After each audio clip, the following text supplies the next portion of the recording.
Bismillahirrahmanirrahim.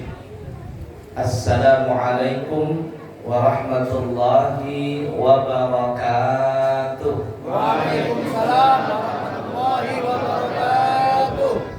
Alhamdulillahi rabbil alamin, alladzi mala'a quluba awliyaihi bimahabbatihi wa ikhtassa arwahahum bi syuhudi 'azamatihi.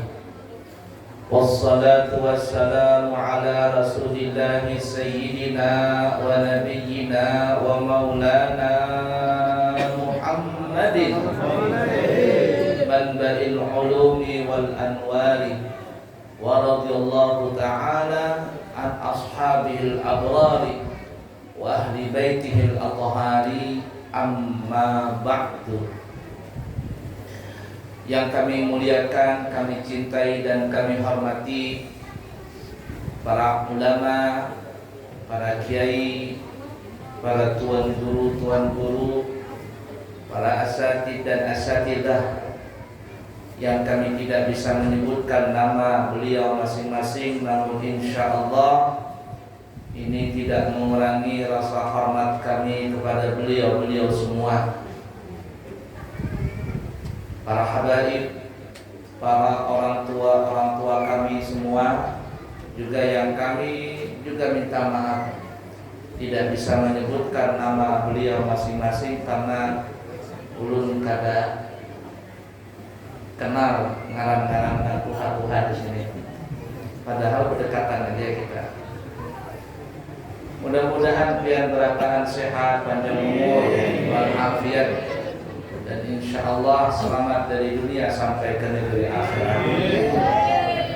Hadirin hadirat, Bapak Ibu, para jamaah sekalian yang disayangi Allah dan dicintai Allah. Pada saat peristiwa Isra dan Mi'raj telah usai, di pagi hari Nabi duduk merenung untuk memikirkan apa yang mesti disampaikan kepada orang-orang Mekah pada saat itu. Gimana caranya menyampaikan berita yang besar ini? Tidak lama kemudian Abu Jahal lewat. Dia berkata, "Ya Muhammad." Si Abu Jahal berkata, Allah biar artinya Abu Jahal. Jahal, abahnya Bumul. Jahal. Ya Muhammad, kata si Abu Jahal, kenapa engkau merenung? Ada berita apa ini? Kata Nabi Muhammad, alhamdulillah, ada yang merawat. Ya Nabi Muhammad, wahai Abu Jahal, memang ada berita besar,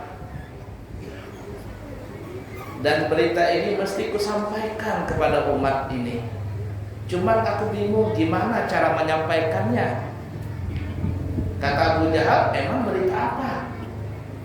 Lalu Nabi kita Muhammad SAW berkata bahwa, kata beliau, aku tadi malam baru melaksanakan Isra dan Mi'raj, berjalan dari Mekah sampai ke Palestina, lalu naik ke Sidratil Muntaha, melewati semuanya sampai bertemu dengan Rabbul Jalil Jalla Jalaluhu wa Ta'ala fi'ula. Lalu kembali lagi ke Palestina dan sampai akhirnya kembali ke Mekah di malam hari itu juga.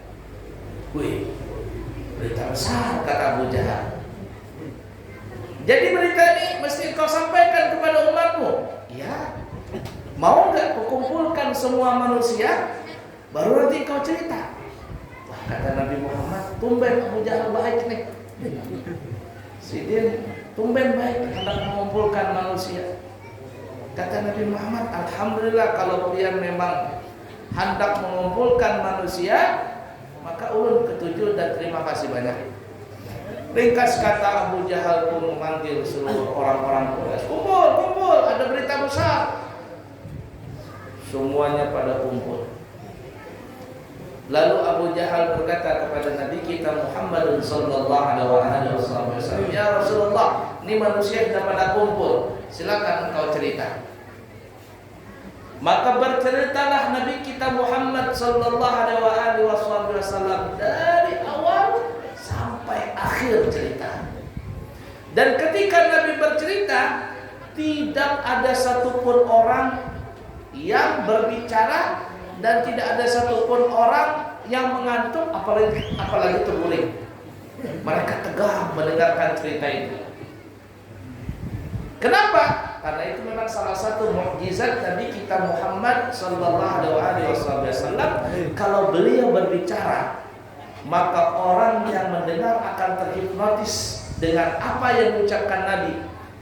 Karena begitu indahnya suara Nabi, begitu indahnya ucapan-ucapan Nabi, bahkan dikatakan oleh para ulama kalau Nabi berbicara seakan-akan keluar dari mulut beliau itu seperti cahaya petir. Ada cahaya keluar begitu. Namun setelah Nabi selesai berbicara, lalu di antara mereka yang hadir ada yang bertepuk tangan. Di antara mereka yang hadir ada yang menaruh kedua tangannya di atas kepala. Di antara yang hadir ada yang bersiul. Makanya guru-guru kita, ulama-ulama kita yang tegas mengatakan 3 perbuatan ini sebaiknya hindari. Karena ini adalah cara orang-orang Quraisy, kafir Quraisy yang mereka menghina dan tidak mempercayai berita Nabi tadi. Tepuk tangan kurang baik. Kalaupun hendak bertepuk tangan, maka sebaiknya dibalik. Bukan begini, tapi begini. Allah yarham guru kita Abu Yasyarwani Zuhri yang kemarin baru haul. Beliau kalau memanggil santri dengan cara begini. Tidak begini. Kita kadang ampik dari halus, anak disuruh ampik, ampik undang, belalang tuku, ya bang, ganal, ampik tukang dan anaknya. Besiul juga kada baik. Orang Bahari mengatakan kalau besiul itu seperti orang-orang yang dalam neraka yang mereka kecapean kalau habis disiksa. Coba kita buka kita. Dari sini sampai ke depan pintu gerbang tol, kayak orang besi. Ada baik. Dan yang ketiga, jangan seperti ini, menaruh tangan di kepala. Ini kalau kita melihat film-film apa begitu, orang India atau orang apa, orang Barat, dia taruh kedua tangannya di atas kepalanya, menunjukkan heran, nggak percaya begitu. Yang seperti ini sebaiknya jangan dilakukan. Lalu tidak ada satupun di antara mereka yang mempercayai apa yang disampaikan oleh Nabi kita Muhammad sallallahu alaihi wasallam. Karena kenapa? Karena mereka ini perbuatan mustahil. Nanti kita akan bicarakan ini mustahil ini. Tapi ketika mereka Abu Jahal, Abu Lahab, Abu Gosok sekalian kalau ada waktu itu mendatangi Sayyidina Abu Bakar. Abu, jadi banyak bahari itu Abu ngarannya. Makanya bahari ada orang anjar diisi anak, sekalinya lahir anaknya laki-laki. Jadi jar abahnya, jar lang suami ini abahnya, aku anak bari ngaran anakku tuh Abu jarnya. Kok Abu jarnya? Iya kalau nanti jangan baik Abu Bakar, tapi kalau pindah mau uang juga Abu Jahal sekalian katanya. Jadi namanya Abu jarnya. La ilaha illallah. Lalu datang kepada Sayyidina Abu Bakar, kata Abu Bakar, kalau seandainya yang berbicara itu adalah Nabi Muhammad, dan kalau seandainya perjalanan itu bukan hanya 1 malam, bahkan lebih cepat daripada itu, asalkan yang berbicara itu adalah Nabi Muhammad, aku percaya Karena itulah Sayyidina Abu Bakar diberi gelar dengan gelar As-Siddiq, yang membenarkan cerita peristiwa Isra dan Mi'raj. Mereka juga tidak percaya nih orang-orang kafir Quraisy. Bahkan sebagian mereka yang tadinya sudah Islam menjadi murtad karena dikompor-komporin sama tubuhan Abu Jahal, Abu siapa ini? Abu Lahab, Abu Bosok, dikompor-komporin. Makanya orang yang suka ngompor-ngompor itu jelek manusia itu. Ya, kita hati-hati mendengar berita sembarangan, apalagi kita lagi musim politik nih. Apa saja berita. Al-Imam Syafi'i pernah didatangi oleh seseorang, Muhammad bin Idris Asy-Syafi'i didatangi oleh seseorang. Lalu orang ini cerita, ya Imam, fulan itu begini, fulan itu begini, dia jelek-jelekin kamu, dia jelek-jelekin engkau, begini. Wah, pokoknya Imam Syafi'i mendengar cerita itu. Kata Imam Syafi'i, bukan dia yang jelek, kamu yang jelek. Kamu yang jelek. Kenapa? Kamu telah menyebarkan berita yang seperti itu. Jadi ingat kata ahli bijaknya, kata ahli bijak, apabila kita mendengar berita yang disampaikan oleh seseorang yang dia menjelekkan seseorang, ketahuilah bahwa yang jelek bukan orang yang dia ceritakan, tapi orang itulah yang jelek. Yang menyampaikan berita itulah yang jelek. Apalagi yang disampaikannya berita bohong, hoax kata orang zaman sekarang. Hati, di zaman sekarang ini sangat bahaya sekarang. Banyak yang murtad keluar dari agama Islam, tapi Nabi tetap berjuang pelan-pelan.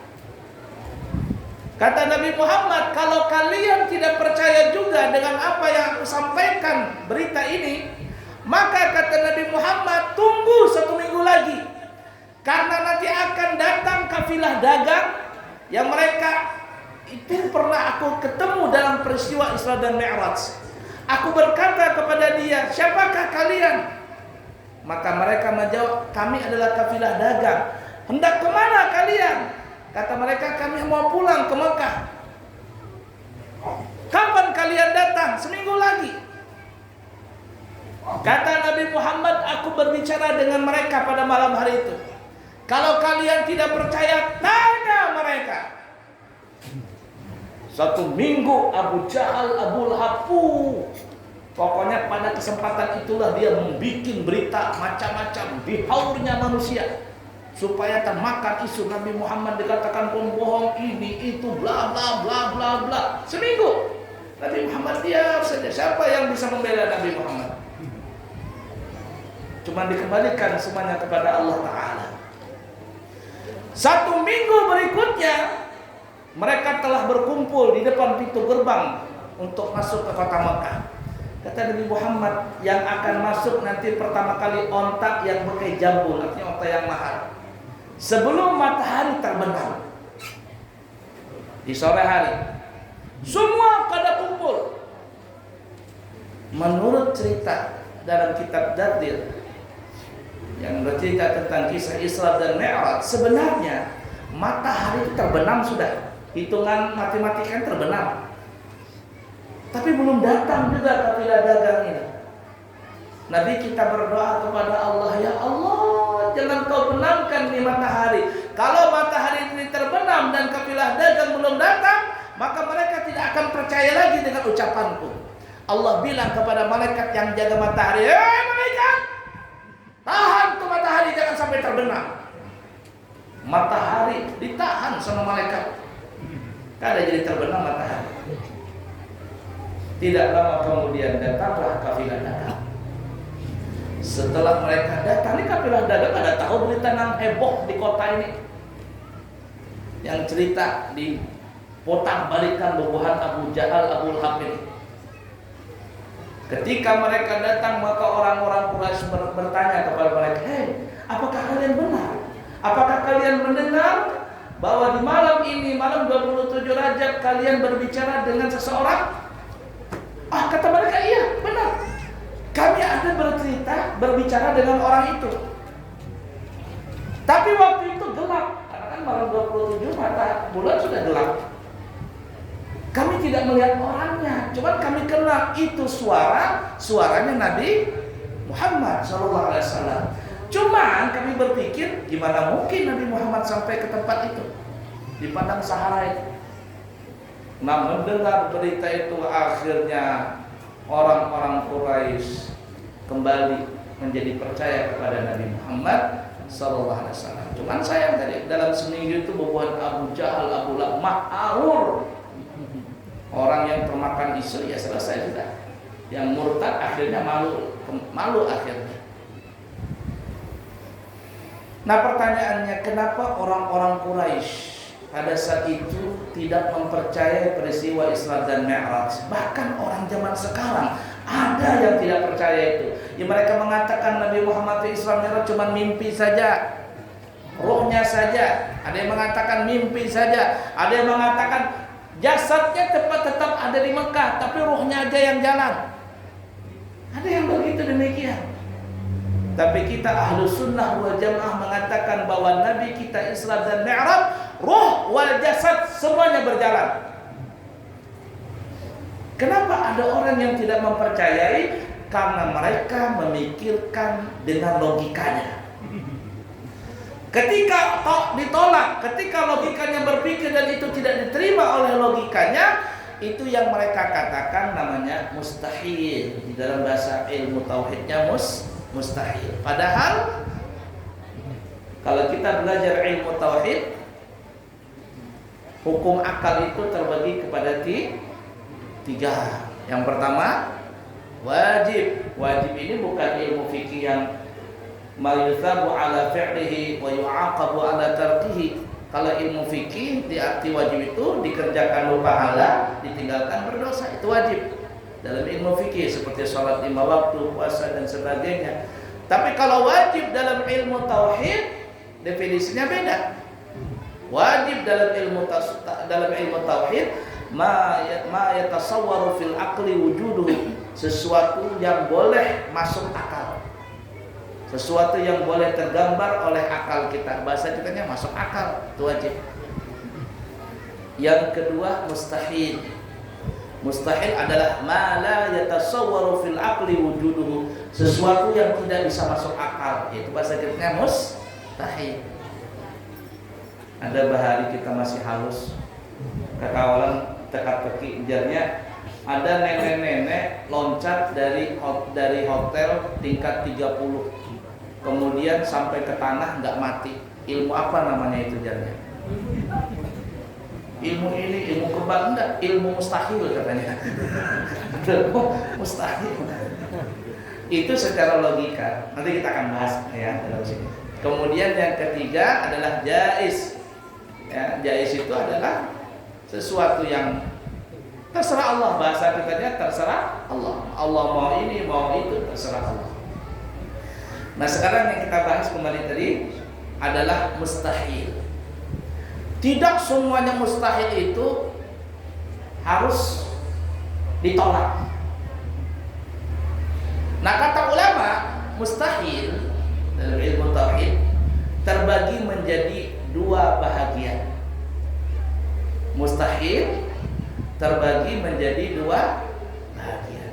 Yang pertama, mustahil fil adat, mustahil di dalam kebiasaan. Yang kedua, mustahil fil akal, mustahil yang tidak diterima oleh akal. Nah, kejadian Isra dan Mi'raj itu bukan mustahil pada akal. Orang-orang Quraisy pada saat itu mereka mengatakan mustahil pada akal, tetapi sebenarnya itu bukan mustahil di dalam akal, namun kata ulama itu mustahil di dalam adat. Bagaimana contohnya? Begini. Pada umumnya api itu kalau kena badan kita panas atau dingin? Panas.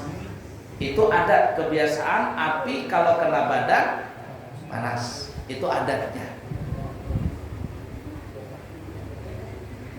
Kalau di sini ada yang tanggul lawan api, pucul api. Tapi kira-kira ada nggak orang yang kebal dengan api? Ada? Yang jelas dalam Al-Quran Nabi Ibrahim. Kalau yang sekarang nggak tahu, mungkin trik-trik saja. Kalau ada trik-trik, datang pesulap merah, ya apa enggak? Sekarang kan susah. Jadi hati-hati kita juga, hati-hati kita ini juga ya. Jangan melihat seseorang itu aneh-aneh lalu kita padakan, keramat sih dia. Keramat jadinya. Keramat itu, orang wali itu tandanya bukan yang berkeramat bisa terbang, bisa berjalan di atas banyu, bisa berjalan di atas dinding. Itu bukan keramat, belum tentu keramat. Kalau tandanya orang wali berkeramat itu bisa berjalan di atas banyu, maka kodok, buaya bisa berjalan di atas banyu. Kalau tanda wali orang berkeramat itu bisa berjalan di atas dinding, cicak, kecoa bisa berjalan di atas dinding, tapi itu bukan wali. Kalau tanda wali itu berkeramat bisa terbang, burung, nyamuk, lalat, dan yang lainnya semuanya bisa terbang, tapi itu bukan tandanya wali. Hati-hati kita yang seperti itu, apalagi zaman sekarang ini. Zaman sekarang susah membedakan nang mana kiai, nang mana pemburu hantu. Karena kiai bebolang juga, pemburu hantu juga bebolang.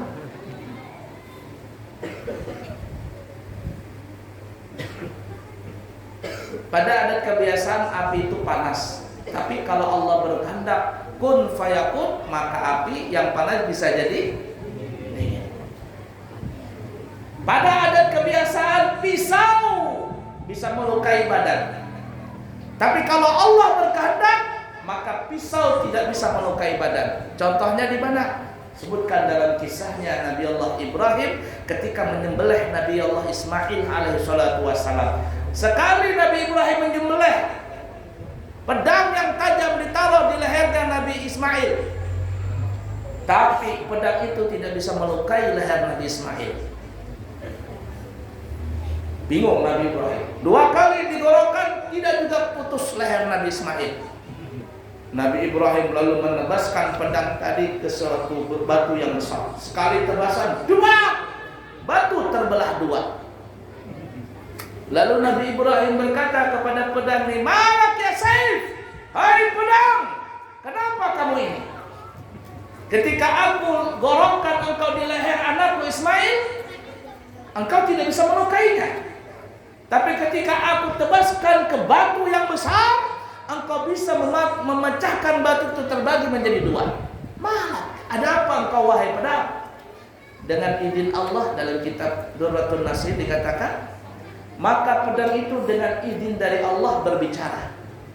Dia bilang, "Ya Nabi Ibrahim, ketika engkau meletakkan aku di leher anakmu, maka Allah berkata kepadaku, hai pedang, jangan kau lukai leher Nabi Ismail. Dan ketika engkau menebaskan aku ke batu yang besar, maka Allah berkata kepadaku, hai pedang, jadikan batu itu terbelah 2. Wahai Nabi Ibrahim, Allah yang menciptakan aku ciptaannya dan engkau juga ciptaannya. Bagaimana mungkin aku mentaati perintahmu sedangkan aku melanggar perintah Allah? Tidak, aku tetap mentaati perintah Allah." Ini namanya mustahil pada adat. Berlaku sifat kudrat dan iradat Allah. Innama amruhu idza arada syai'an ay yaqula lahu kun fayakun. Semua urusan di tangan Allah. Bukan tangan Allah yang begini, Pak. Artinya kekuasaan Allah. Dan jikalau Allah berkehendak, maka Allah cukup mengatakan kun fayakun. Jar orang Banjar, kun fayakun, hakun kan hakun, mesti hakun. Berkat la ilaha illallah. Orang Bahari begitu aja. Bahari Pak. Bacanya biasa-biasa, cuman hakul yakin. Hakul yakin kita ini jangankan hakul yakin, ilmu yakin belum nyampai, ainul yakin belum nyampai, yakin-yakinan aja. Bahari hendak perang lawan Jepang. Apa?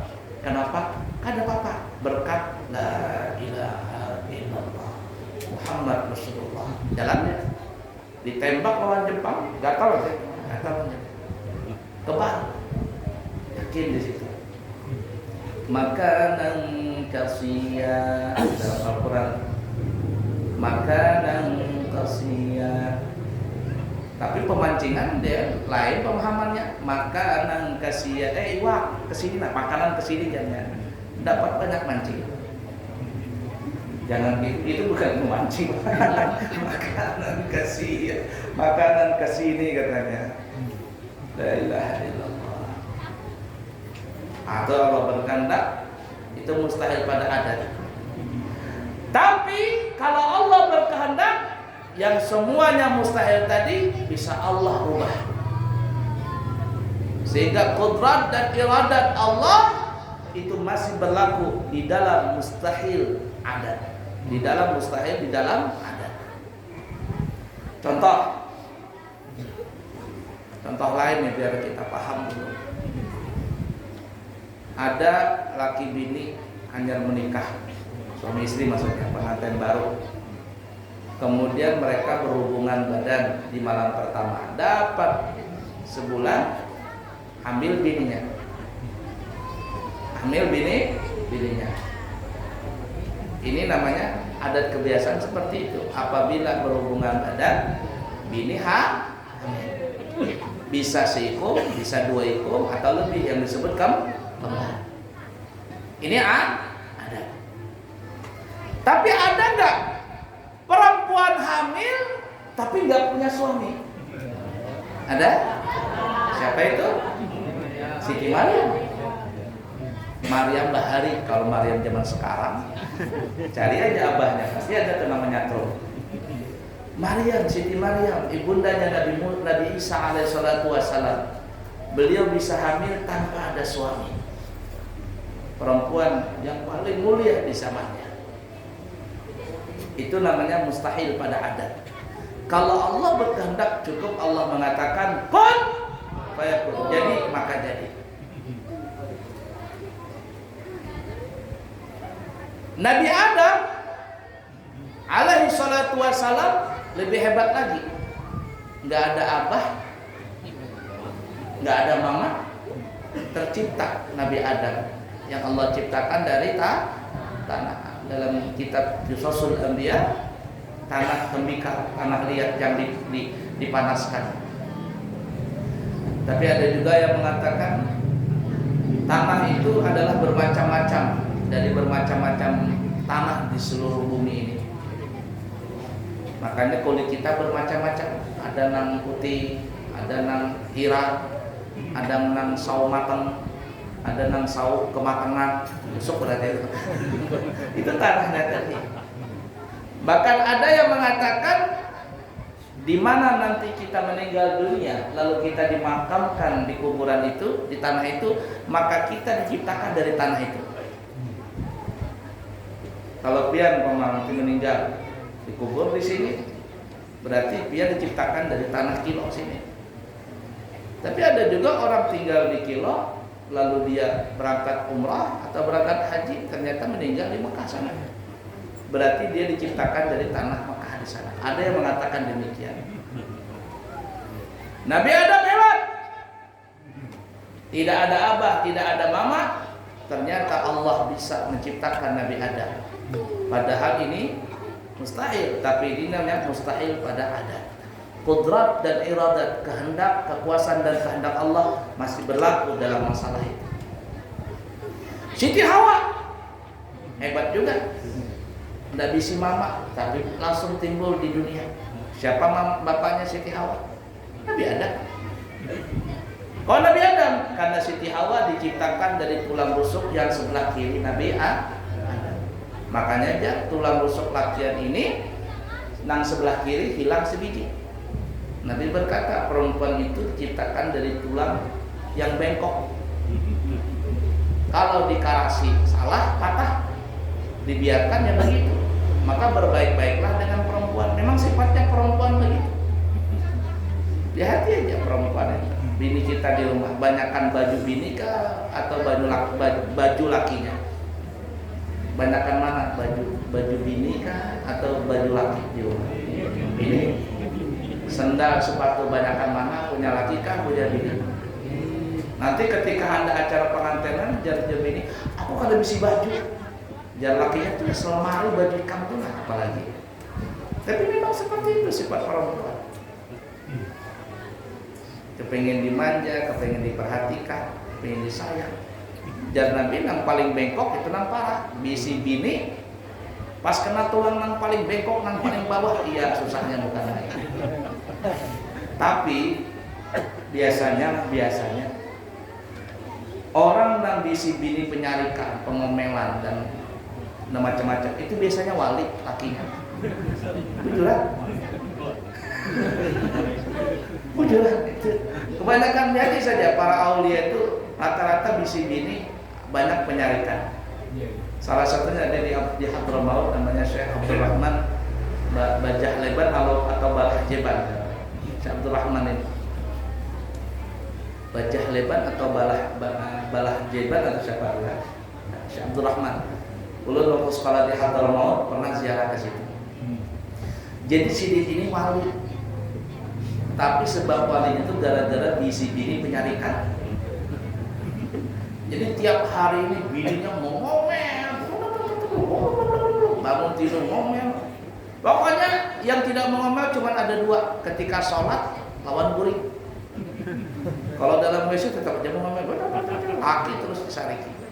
Suatu ketika Syekh Abdul Rahman ini munyak dua, mendengar bini menyarikannya. Akhirnya sedih keluar dari rumah, berjalan begitu bahari kan padang pasir. Sampailah beliau di salah satu anggaplah musola beliau. Masuk beliau melihat ada dua orang lagi berzikir di situ, lagi beribadah. Jar Syekh Abdul Rahman, wahai fulan, bolehkah aku ikut berzikir dengan kalian ini? Kata mereka boleh, tapi ada syaratnya. Apa itu? Engkau harus menyediakan makan buat kami, buat kita. Nih ada dua orang, satu makan siang, yang kedua makan malam, makan pagi, yang satunya ikam makan malam. Sedia enggak? Kalau ikam bisa memberikan makanan buat kita, ayo. Ayo sudah. Syekh Abdul Rahman ikut berzikir di situ karena orang ahli ibadah. Sampailah pagi hari. Orang pertama ini berdoa, ya Allah, berikanlah kami makanan. Tiba-tiba makanan turun dari langit. Terus ada roti, ada apa namanya? Keju dan sebagainya. Selesai makan, orang namanya ahli ibadah ada sempat berbicara macam-macam. Makan sebentar, ibadah lagi. Kemudian sampai waktu siang, anggaplah sampai waktu siang. Giliran orang yang kedua. Ayo, minta doa sama Allah, berikan makanan. Berdoa, ya Allah, berikanlah kami makanan siang. Terus turun nasi kebuli. Ya, iwak ayam, ada minuman macam-macam. Jadi Syekh Abdul Rahman bingung, hebatnya nih orang berdoa bisa datang makanan dari langit. Rabbana anzil alaina ma'idatan minas sama, turunkan makanan dari langit. Jadi Syekh Abdul Rahman ini bingung, ini giliran nanti malam gimana caranya? Sampailah malam hari, kata mereka berdaya, fulan, belum kenal dengan Syekh Abdul Rahman ini. Ayo sediakan makanan. Lalu Syekh Abdul Rahman berdoa, ya Allah, berikanlah kami makanan. Tiba-tiba Allah menurunkan makanan dari langit lebih banyak, lebih lengkap, lebih sempurna. Kalau ibarat kata tadi cuma pagi hintalu, siang ayam, malam nih kambing, sapi, onta, hintalu, ayam, buah-buahan, lengkap berantakan. Pesta pora ini bertiga ini. Sambil makan Syekh Abdul Rahman ini, karena banyak makanan yang bisa dihabiskan, akhirnya Syekh Abdul Rahman bertanya, ya fulan, katanya, kalian berdua ini kok bisa berdoa seperti itu, lalu datang makanan seperti ini. Apakah kalian seperti itu? Iya, kata mereka. Kata Syekh Abdul Rahman, kenapa kalian bisa seperti itu? Kata mereka berdua, karena kami bertawasul kepada Syekh Abdul Rahman Balah Jeban atau Bajah Lebar. Zaman dulu kan belum ada HP, belum ada foto, jadi kenal di nama, tidak kenal di orang. Jawab Syekh Abdul Rahman, pantasan ketika aku berdoa makanan lebih banyak datang. Karena seorang juga yang mintanya pada Allah. Mendengar itu, lalu Syekh Abdul Rahman bulik karena mau dikenal orang, karena wali yang ingin mastur itu lebih tenang mastur daripada masyhur. Ya, lebih baik mastur daripada masyhur. masyhur. Makanya guru sekumpul tuh kalau kita mendengar ceramah-ceramah Sidin, Jan Sidin kalau enak lebih enak mastur daripada masyhur. Uyuh Jan Sidin diciumi tangan orang. Capek menahan di menahan hati itu supaya kadaria kada ini. Kalau bisa memilih mastur, tapi Sidin makamnya begitu mastur ya mastur. Kata para aulia kam minal masyhur bi barakatil mastur. Berapa banyak wali-wali yang masyhur dengan sebab wali-wali yang mastur. Mastur kan yang bersembunyi, yang berdiam-diam gitu. Di pojok-pojok, di ujungnya duduk pojok-pojok. Bisa-bisa yang duduk di pojok itu wali. Jadi si Abdurrahman takutan kalau Sidin masyhur, lalu akhirnya beliau balik ke rumah. Ketika sampai di depan rumah, nah bini berhadangan. Kalau kemarin pakai sapu ijuk, sekarang pakai rotan angganannya nang kayak batang batis gananya. Nah, kata bininya, lakiku, gimana? Sudah tahu makamu? Apakah engkau kepingin naik pangkat lagi di sisi Allah? Mendengar ucapan itu, Syekh Abdurrahman tersenyum.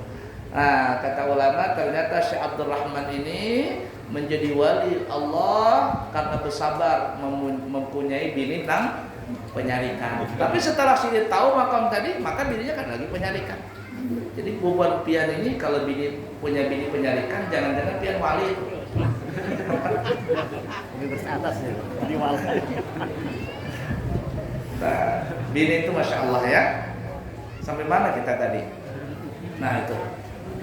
Siti Hawa keluar dari tulang rusuknya Nabi Adam, dan kata ulama bapaknya Siti Hawa adalah Nabi Adam. Ini kata ulama mustahil di dalam adat. Tapi ketika berbicara mustahil di dalam adat, kudrat dan iradat Allah, kekuasaan dan kehendak Allah itu masih berlaku. Tapi yang kedua disebut namanya mustahil fil akal. Sesuatu yang mustahil tidak bisa diterima oleh akal. Apa itu? Contoh, benar Allah bisa menciptakan manusia karena ada suami istri yang berhubungan badan, lalu si istri hamil, lalu mengeluarkan anak. Itu adatnya. Benar, kudrat iradatnya Allah berlaku. Kalau Allah berkehendak, maka seorang perempuan bisa hamil dan melahirkan anak tanpa punya suami, seperti Siti Maryam. Benar, kalau Allah berkehendak, Allah bisa menciptakan perempuan. Seorang bisa punya bapak tapi nggak punya ibu, yaitu Siti Hawa. Benar, kudrat iradat Allah berlaku. Kalau Allah berkehendak, maka seseorang Allah bisa ciptakan tanpa ada ayah, tanpa ada ibu, seperti Nabi Adam. Tapi pertanyaannya, Allah kan kuasa, Allah kan berkehendak. Pertanyaannya, apakah Allah bisa menciptakan anak buat dirinya sendiri? Bisa kira-kira? Allah kuasa, bisa manusia kawin punya anak. Tapi katanya Allah kuasa, bisa nggak Allah menciptakan buat anak untuk diri sendiri? Jawabannya tidak bisa. Kenapa? Karena ini mustahil di dalam akal. Apa sebab? Karena kalau Allah Subhanahu wa taala menciptakan dirinya punya anak, maka akan bertentangan dengan surah Al-Ikhlas. Qul huwallahu ahad, Allahus samad, lam yalid wa lam yulad wa lam yakul lahu kufuwan ahad. Allah tidak beranak dan juga tidak diperanakan. Pada saat berbicara mustahil di dalam akal, kudrat dan iradat Allah tidak berlaku di situ. Bukan Allah tidak mampu, tapi akan bertentangan dengan ayat yang lain. Ini yang disebut namanya mustahil di dalam. Iya benar. Orang bisa punya istri, orang bisa punya anak, tapi Allah punya nggak istri? Allah punya nggak kembaran? Kenapa tidak bisa Allah ciptakan? Karena ini disebut namanya mustahil di dalam akal. Logika tidak menolak. Makanya kalau orang belajar ilmu tauhid, nakli dan akli, dalil nakli dan akli itu selalu berjalan. Nakli Al-Quran hadis, akli secara logika. Tidak boleh bertentangan antara nakli dengan akli ketika berbicara tentang ilmu tauhid. Tapi ketika belajar dan berbicara tentang ilmu syariat, ilmu fikih, bisa saja akal kita buntu di situ, yang kita imani cuma nakli saja. Contoh, kenapa Allah mengharamkan babi? Oh iya, babi itu adalah binatang yang jorok, yang rakus, ada cacing pitanya, nggak punya leher. Kalau disembelih nggak bisa disembelih karena nggak punya leher, dicucuk saja. Darahnya akan tertahan, itu akan menjadi kuman dan sebagainya. Itu secara logika diterima oleh kita. Dalam Al-Quran juga begitu. Hurrimat alaikumul maitatu waddam wa lahmul khinzir. Allah mengharamkan bagi kalian bangkai, kemudian maitatu waddam, darah dan daging babi. Allah sudah jelaskan dalam Al-Quran. Nakli dan akli tergabung. Tapi dalam bicara ilmu fikih, nanti ada sesuatu saat akal kita nggak bisa jalan. Contoh, kenapa Allah perintahkan salat zuhur 4 rakaat, asar 4, maghrib 3, subuh 2? Kenapa?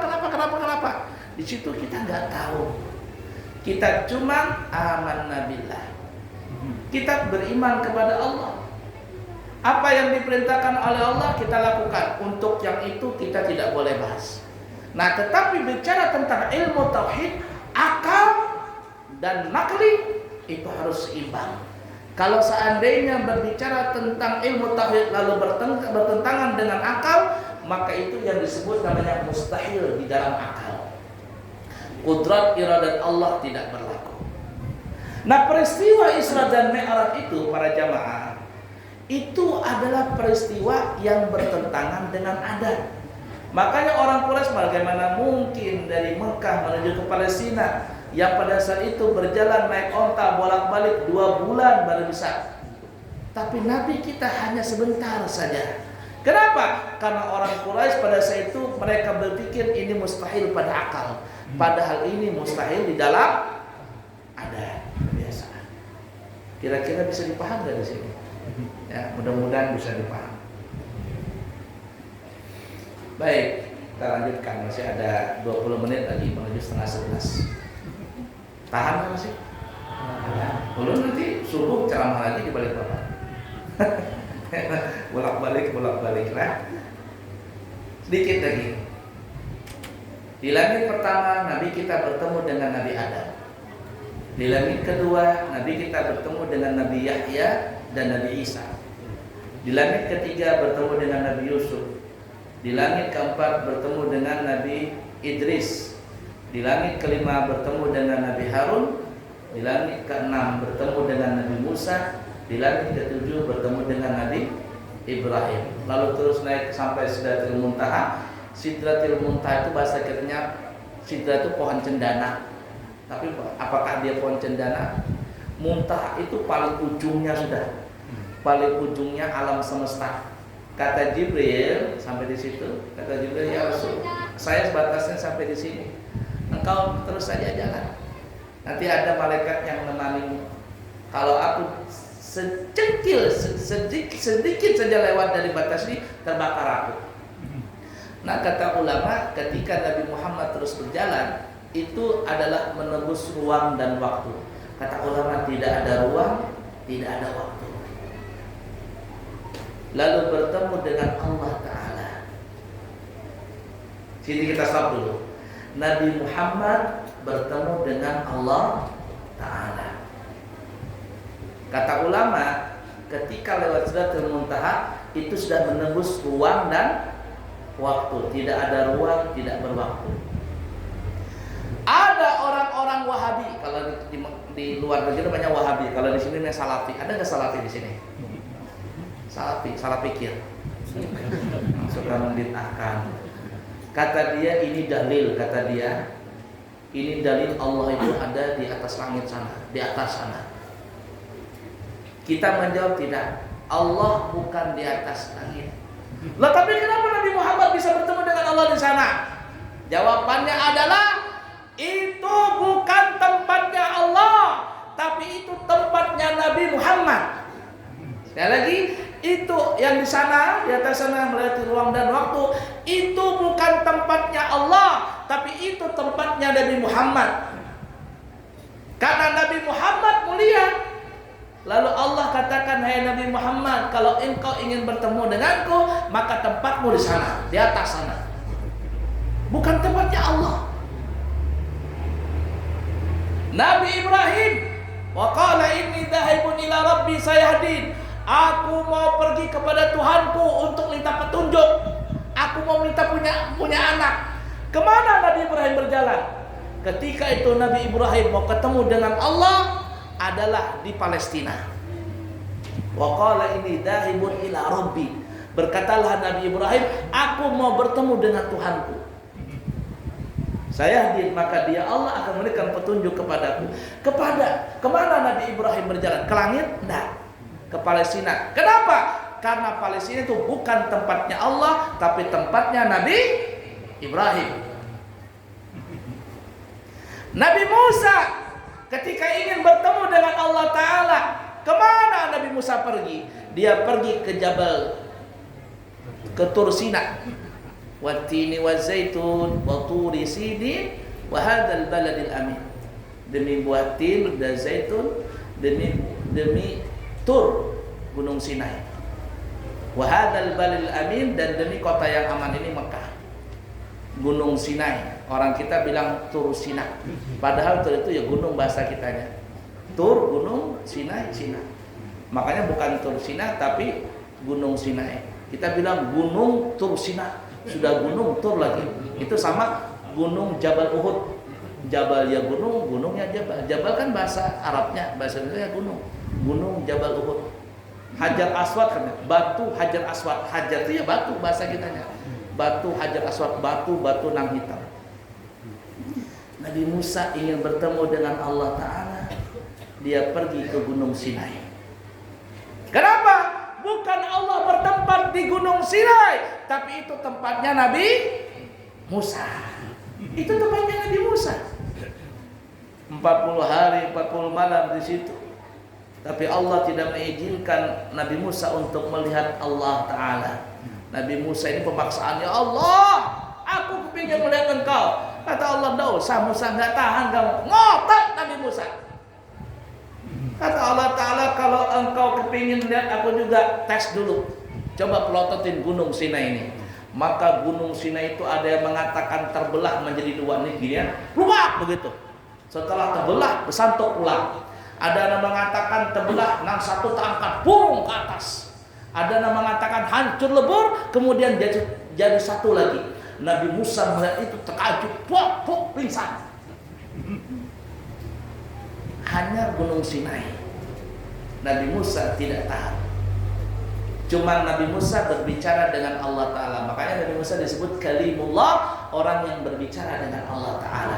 Pulang Nabi Musa dari Gunung Sinai tadi, pakai cadar, pakai apa namanya, pakai tirai begini di wajahnya. Ada umatnya yang muji. Orang Israel kan muji-muji. Musa, ada apa engkau pakai tirai? Buling-buling bertirai. Nabi Musa mengatakan jangan kau buka tirai. Ya, orang ini maksa. Dibuka dia punya cadar.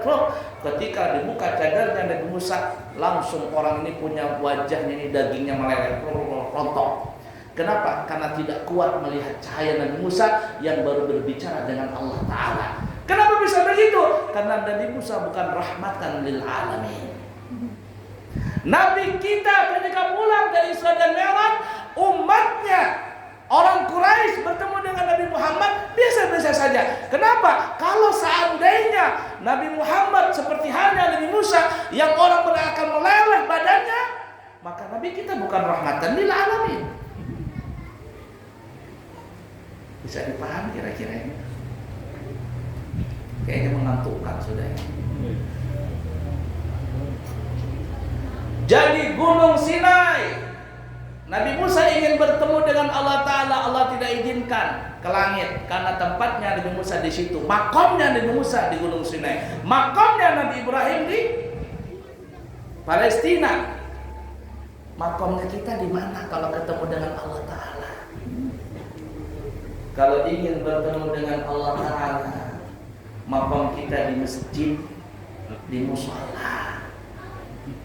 Lebih cepat doa kita dikabul di masjid daripada di rumah. Dan puncaknya masjid adalah di Masjidil Makanya orang betubi-tubi banyak ke sana. Doakan ulun, insya Allah nanti ulun tanggal 12 Maret akan membawa jamaah umrah. Ulun buka travel umrah, bukan buka tapi memasarkan travel umrah. 26 juta rupiah 9 hari, 28 juta dari Balikpapan. Seperti ada yang mau ikut, kita masih buka pendaftaran sampai akhir Februari. Nanti kita di akhir cerita. Nah itu makom kita di masjid. Kalau ingin ketemu dengan Allah Ta'ala di masjid, tapi kita tidak bisa melihat Allah Ta'ala. Bukan Allah tidak bisa dilihat, tapi kita yang tidak mampu melihat. Janganlah berharap-harap hendak melihat Allah Ta'ala. Kita bisa nggak lihat matahari dulu? Janganlah lama-lama, sedetik atau 2 detik tahan nggak melihat matahari di tengah siang tadi. Nah tahan kita.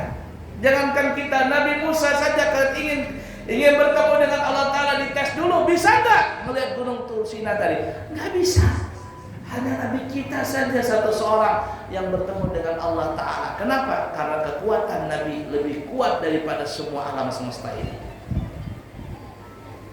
Jadi ingat, kalau ada orang salafi mengatakan itu Allah di atas langit, buktinya Isra dan Mi'raj. Oh bukan, Allah bukan di atas langit. Nabi bertemu dengan Allah Ta'ala, bukan Allah berada di sana. Laisa kamitslihi syai'un wa huwas sami'ul basir. Allah tidak menyerupai dengan makhluknya. Yang punya tempat hanyalah makhluk.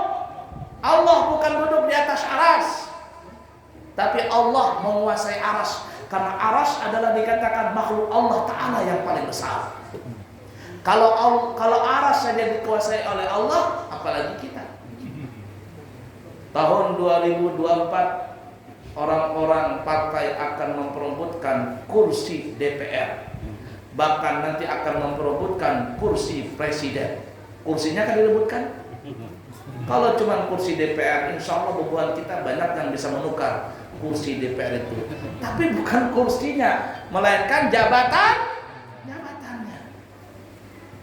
Sama juga. Allah di atas aras, Ar-Rahmanu 'ala arsy istawa. Bukan Allah di atas aras, tetapi Allah menguasai aras. Kalau di atas aras, berarti Allah bertempat. Itu mustahil. Lalu timbul pertanyaan, ketika Allah masih sendiri, belum Allah ciptakan alam semesta termasuk aras, di mana Allah? Dan itu salah kaprah orang yang mengatakan demikian. Nah, jadi kalau ada orang salafi, wah itu tandanya Allah di atas, buktinya apa? Nabi Muhammad bertemu dengan Allah Ta'ala di atas. Bukan itu tempatnya Allah, itu tempatnya Nabi Muhammad. Karena Nabi Muhammad adalah hamba yang paling mulia, maka Allah tidak mau meletakkan Nabi Muhammad bertemu dengan Allah Ta'ala, dengan Nabi Muhammad di bumi indah. Tempatmu di atas sana. Nabi Musa di Tur Sina, Nabi Ibrahim di Palestina, sedangkan kita di masjid yang paling cepat di Mekah sana. Sama contohnya, mohon maaflah, seperti kita ada umpama Bupati Kutai Kartanegara hendak datang ke tempat kita. Kira-kira kalau Bupati datang ke tempat kita, di mana kita taruh beliau? Bertemuan di WC kah? Bertemuan di depan gitu kan? Tidak pantas. Pasti kita akan menjamu tempat yang bagus. Mohon maaf seperti ulun ini. Biar sediakan tempat seperti ini, cantik sekali. Jangan ada berkata sih, kok lagi pinjam, ya Pak nggak bisa kawin lagi. Ini buku yang nanya, kayak pengantin sudah cantik panar. Subhanallah. Karena tempat ulun di sini. Biar memuliakan ulun, biar sediakan ulun di sini. Kita ingin bupati hendak datang ke tempat kita, kita sediakan tempat yang baik. Tapi kalau tukang hendak begawe di tempat kita, Pak, saya mau ketemu Pak. Oh ya, kita bertemu di mana? Di lokasi aja. Sekalinya lokasinya di WC. Biar kita nih WC anak bangunan ini. Kenapa? Karena makom tukang itu di sini tempatnya. Makom ulun pian taruh di sini. Makom bupati di sana tempatnya. Itu namanya memuliakan seseorang. Begitu juga ketika Allah memuliakan Nabi, tempatnya Nabi ketika mau bertemu dengan Allah bukan di bumi, tapi di atas sana. Bukan tempatnya Allah, tapi tempatnya Nabi Muhammad SAW. Itu jawabannya kalau menjawab orang salafi itu. Lalu Allah perintahkan 50 waktu. Bukan bukan 50 rakaat, 50 waktu. Ya, kasihannya kita 50 waktu.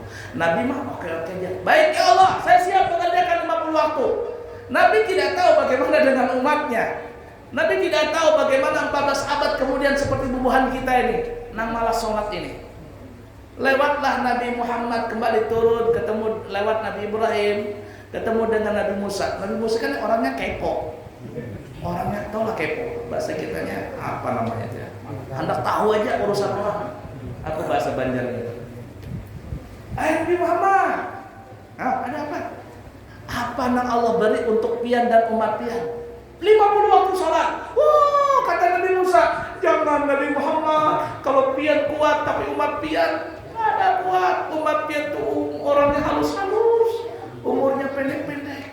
Umur 25 penyakitan sudah. Banyak kan mati muda. Umat ulun, awaknya ganal 30 meter. Badan lebar, kuat, makan gancang, hidup panjang, ratusan ribuan tahun umurnya. Allah perintahkan cuma 2 kali sholat dalam sehari, pagi dan siang, pagi dan sore. Itu banyak umatku kada tahan. Apalagi umat pian. Minta kurangi lawan Allah Ta'ala. Ringkas kata, bolak-balik antara Allah dengan Nabi Musa sebanyak 9 kali. Kurang 5 sisa 5. Itu pun kata Nabi Musa, minta lagi. Kalau bisa kada usah sama sekali. Kata Nabi Muhammad, jangan. Kalau tidak ada oleh-oleh gimana? Nah, pertanyaannya. Ada 2 pertanyaan di sini. Kenapa Nabi Musa kau nyuruh Nabi Muhammad bolak-balik dengan Allah Ta'ala? Para ulama ahli tasawuf mengatakan sebenarnya itu politik Nabi Musa. Dia kepingin memang nolong Nabi Muhammad, nolong kita, tapi sebenarnya kepentingan dia juga. Kenapa? Karena ketika Nabi Muhammad bertemu dengan Allah Ta'ala, itu ibarat ibarat HP itu chestnya penuh, cahaya senternya terang. Itu Nabi Musa kepingin itu. 9 kali bolak-balik, 9 kali Nabi Musa dapat cesan itu. Dia jar ulama memang tujuannya, memang kisahnya hendak membantu kita, tapi sebenarnya hendak melihat cahaya yang dibawa oleh Nabi Muhammad ketika bertemu dengan Allah Ta'ala. Cuman untunglah kita gara-gara Nabi Musa yang tadinya 50 waktu menjadi 5 waktu. Pertanyaannya, ini nanti ujung-ujungnya lawan Salafi juga, karena kan Salafi ini kalau sudah bulan Rajab atau bulan Maulid mahawur dia, dikatakan bid'ah terus. Perhatikan lah ujung-ujung. Jadi melawan beban Salafi kada usah pakai nang dalil-dalil, nang biasa santai-santai saja. Nabi Musa bertemu dengan Nabi Muhammad dalam Isra dan Mi'raj. Betul tidak? Betul lah. 2 kali Nabi Muhammad bertemu. Yang ini pertama di Palestina, yang kedua di langit itu. Bahkan cuma bukan 2 kali, bolak-balik ketemu antara Allah dengan Nabi Musa. Nabi Musa waktu itu sudah meninggal berdahulu atau masih hidup ketika dengan Nabi Muhammad? Ketika ketemu dengan Nabi Muhammad sudah meninggal oleh berdahulu meninggal. Jauh terdahulu meninggal Nabi Musa ketika Nabi Muhammad. Tapi dengan izin Allah, dengan kudrat dan iradat Allah, bertemu Nabi Musa dengan Nabi Muhammad. Cuma Nabi Muhammad dengan roh dan jasadnya, sedangkan Nabi Musa cuma rohnya saja. Nah, kata ulama, Nabi Musa sudah meninggal berdahulu.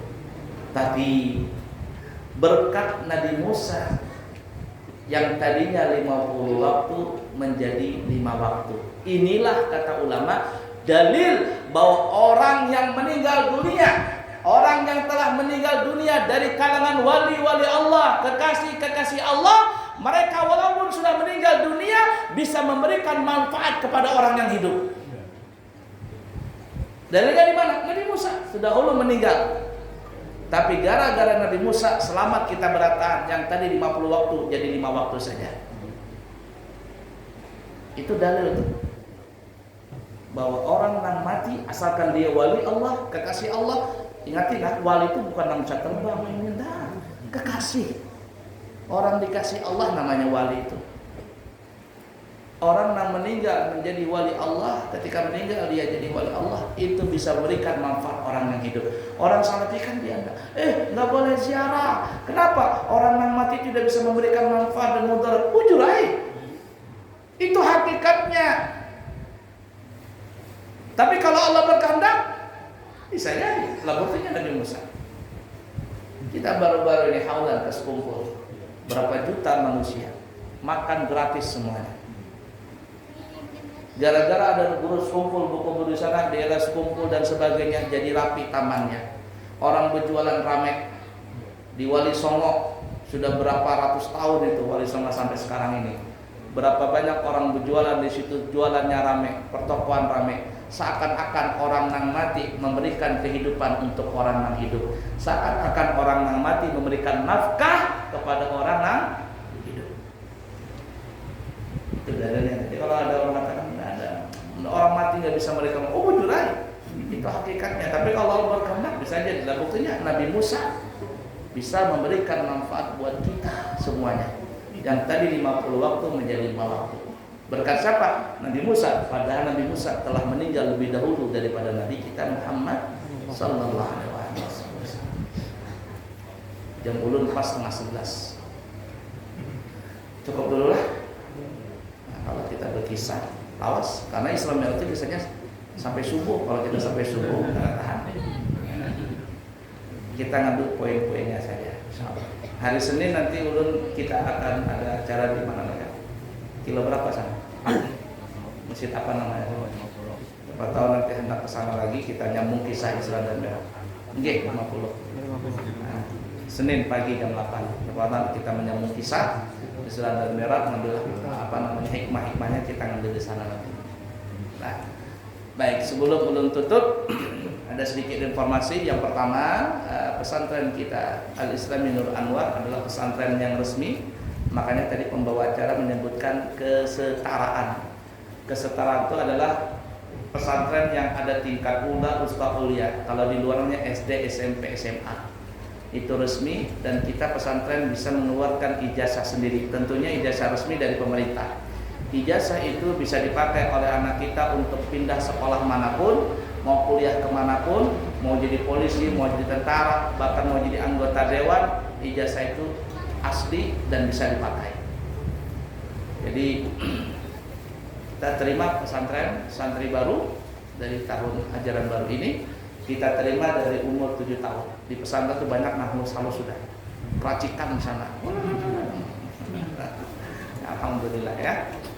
Kemudian yang kedua, pesantren kami juga adalah pesantren yang ada hubungan dengan sekolah di Hadramaut, namanya Darul Faqih. Kita baru memberangkatkan anak kami 1 orang. Insya Allah nanti tahun ini atau tahun depan yang lulus sudah itu ada keberangkatan lagi ke Darul Faqih di Hadramaut. Jadi bagi santri-santri yang sekolah di Nurul Anwar, kemudian ada niat ingin sekolah ke Hadramaut, kita ada hubungan sekolah ke sana. Jadi tidak ujuk-ujuk lagi sekolah sana, ada hubungan langsung. Pesantren kita langsung diterima insya Allah. Kemudian anak-anak yang sekolah di sana yang dari daerah Kutai Kartanegara itu akan mendapatkan beasiswa. Ya tergantung pemerintahnya, itu ada berapa orang, ada hampir 20 lebih anak santri dari Kutai Negara yang diberikan beasiswa, per orangnya 7,5 juta dalam 1 tahun. Nah, ya, itu anak-anak yang di Kutai Kartanegara. Tapi ada pun yang lainnya seluruhnya hanya diberikan VIP, ada yang 2,5, ada yang 300, ada yang 700 dalam per 3 bulan. Nah, jadi alhamdulillah pesantren kita aman dan semuanya baik dan tidak ada masalah. Kemudian pesantren kita juga ada membuka cabang travel umrah. Itu travel umrah dari harga 26 juta, 28 juta dari Balikpapan, ada harga 35 juta, ada 38 juta sekian. Ya tergantung pesawat, hotel dan harinya. Nah, alhamdulillah ini nanti tanggal 13, 12 Maret itu keberangkatan yang kedua jamaah yang kami bawa. Nah, siapa tahu jamaah ada yang kepingin berangkat umrah bareng kami, maka paketnya banyak, ada yang 28 juta, 35 juta sampai 38 juta, semuanya dari Balikpapan. Siapa tahu ada yang berminat, nanti bisa dikompromisikan di pesantren. Kemudian karena kebetulan nanti kita tanggal 13, 12 Maret berangkat umrah, kami sering berumrah, dan insya Allah nanti umrahnya sebanyak 4 kali. Maka kami akan membuka jasa untuk umrah badal. Siapa tahu para jamaah ada yang kepingin membadalkan orang tuanya, membadalkan umrah untuk orang tuanya atau siapa saja, maka kami siap untuk menerima jasa tersebut. Ya, tadi kami tanya, ya hari apa kami tanya di travel, berapa jasanya untuk umrah badal? Katanya 1.200 real, itu kurang lebih 3 juta. Kata saya sudah, kita enggak 3 juta, kita 2 juta saja. Nah, jadi siapa tahu ada yang mau, kami pribadi yang langsung membadalkannya. Jadi kami terima 2 orang saja. Ya, kami terima 2 orang maksudnya. Jadi kalau ada yang kepingin, per badalnya, per satu badal umrah adalah 2 juta rupiah. Para jamaah sekalian yang disayangi Allah dan dicintai Allah, mungkin seperti itu perjumpaan kita di kesempatan majelis yang mulia ini. Insya Allah nanti kita akan bertemu di kesempatan yang lain, dan kalau ada waktu nanti kita akan bertemu di hari Senin pagi ya di kilo 50. Itulah 50 di sana insya Allah. Kami rasa sampai di sini mudah-mudahan apa yang kita bicarakan semuanya ada manfaatnya, dan kita bisa mengambil faedah dari apa yang kita bicarakan di majelis ini. Semoga Allah mengampuni segala dosa dan kesalahan kita, menerima segala amal ibadah kita, menetapkan iman, Islam, ihsan, takwa sampai kita nanti mati dalam keadaan husnul khatimah, bertemu dengan Nabi Muhammad SAW di dunia, di kubur, di akhirat sampai ke surga, dan insya Allah masuk surga tanpa hisab bersama kekasih kita Nabi Muhammad sallallahu alaihi wasallam. Bismillahirrahmanirrahim. Alhamdulillahi rabbil alamin. Allahumma fashalli wa sallim ala sayyidina Muhammadin wa ala ali sayyidina Muhammad.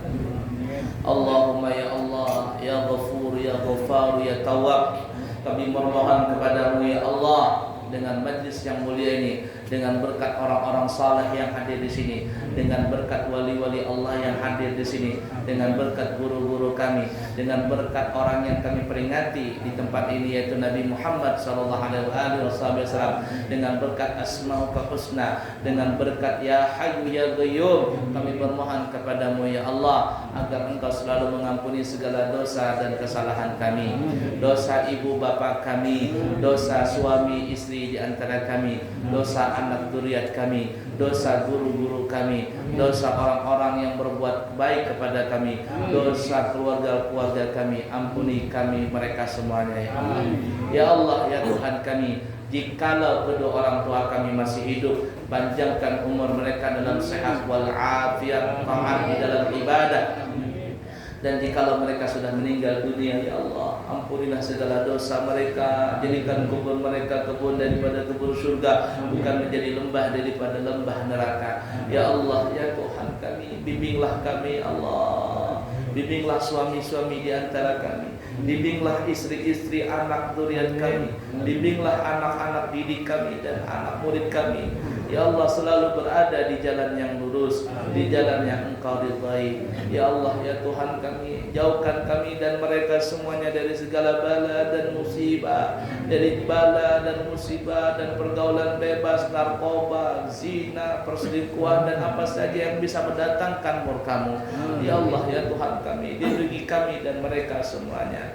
Ya Allah ya Tuhan kami, berikanlah kami rezeki yang banyak, yang halal, yang baik, yang berkah dan mudah untuk mendapatkannya.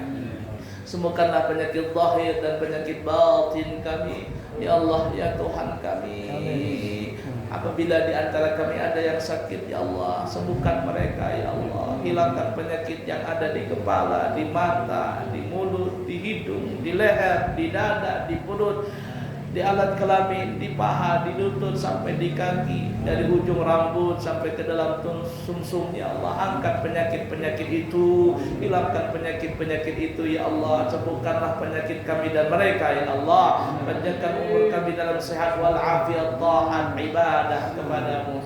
Ya Allah ya Tuhan kami, apabila di antara kami ada yang belum berangkat haji atau umrah, jadikanlah kami mereka ya Allah bisa berangkat haji dan umrah. Apabila kami sudah berangkat haji dan umrah, jadikanlah kami ya Allah bisa datang ke tanah suci Mekah dan Madinah untuk berumrah dan berziarah kepada makam Rasulullah sallallahu alaihi wasallam. Ya Allah ya Rahman ya Rahim, tetapkanlah iman, Islam, ihsan dan takwa sampai kami nanti mati dalam keadaan husnul khatimah.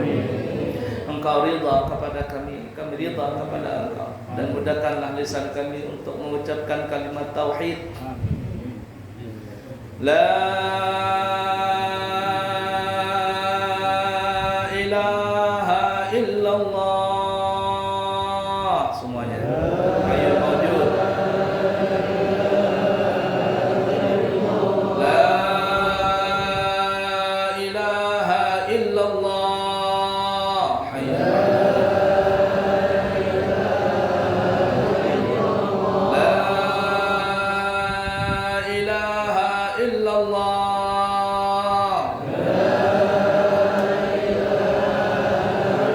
Muhammadun Rasulullah sallallahu alaihi wasallam alaiha nahya wa la namutu biha nub'atsu insyaallah ta'ala birahmatika ya arhamar rahimin.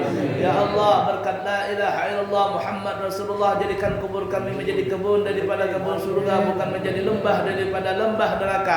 Dengan berkat la ilaha illallah Muhammad Rasulullah sallallahu alaihi wasallam, bangkitkan kami Allah dari kubur kami nanti. Allah, badan kami manusia, Engkau berikan pakaian yang mulia yang Kau berikan kepada kami, dan tubuh kami bercahaya. Ya Allah, dengan berkat la ilaha illallah Muhammad Rasulullah sallallahu alaihi wasallam, jadikan kami Allah di akhirat nanti bersama para anbiya, para mursalin, para syuhada dan para salihin di bawah panji Nabi kami Muhammad sallallahu alaihi wasallam. Berikanlah syafaat Nabi Muhammad sallallahu alaihi wasallam kepada kami. Mudahkan kami ya Allah meminum air telaga Al-Kautsar. Mudahkan kami ya Allah menerima catatan amal ibadah kami dengan kami terima melalui tangan kanan kami. Mudahkan segala urusan di akhirat nanti ya Allah dengan berkat la ilaha illallah Muhammad Rasulullah sallallahu alaihi wasallam. Terimakanlah ya Allah catatan kami nanti dengan kami terima melalui tangan kanan kami, dan mudahkan kami ya Allah nanti menjalani siratal mustaqim secepat kilat, dan sampaikanlah kami ya Allah masuk ke dalam surga semuanya ya Allah. Suami-suami di antara kami, istri-istri kami, anak-anak kami, murid-murid kami, guru-guru kami, keluarga kami semuanya ya Allah, orang yang berbuat baik kepada kami, jadikan kami semuanya ya Allah masuk ke dalam surga-Mu tanpa hisab, tanpa ditanya, tanpa hisab, tanpa ditanya, bersama kekasih kami, Nabi kami, jenderal kami, pemimpin kami, presiden kami dunia akhirat, Nabi Muhammad sallallahu alaihi wasallam. Dan kumpulkan kami Allah bertetangga di dalam surga Firdaus bersama kekasih kami Nabi Muhammad sallallahu alaihi wasallam. Allahumma inna nas'aluka ziyadatan fid din wa barakatan fil umur wa sihhatan fil jasad wa si'atan fil rizq wa taubatan qabla al maut wa syahadatan 'inda al maut maghfiratan ba'da al maut wa 'afwan 'inda al hisab wa amanan min al 'adab wa nasiban min al jannah warzuqna an-nadhara ila wajhikal karim warzuqna an-nadhara ila wajhikal karim warzuqna an-nadhara ila wajhikal karim. Allahumma barik lana fi Rajab wa Sya'ban wa ballighna syahra Ramadan wa a'inna 'alal qiyam wa siyam wa tilawatil Quran. Ya Allah, berkailah kami di bulan Rajab ini dan di bulan Sya'ban nanti.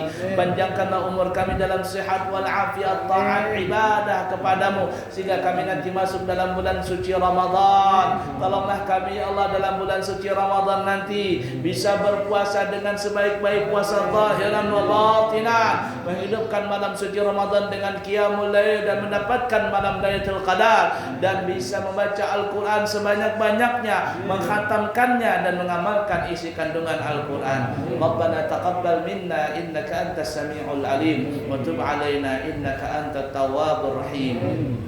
Rabbana Rabbana Rabbana atina fid dunya dunya hasanah wa fil akhirati hasanah wa qina adzabannar. Wa sallallahu ala sayyidina wa maulana Muhammadin wa ala alihi wa sahbihi wa sallam. Subhana rabbika rabbil izzati amma yasifun wa salamun alal mursalin walhamdulillahi rabbil alamin. Taqabbalallahu minkum.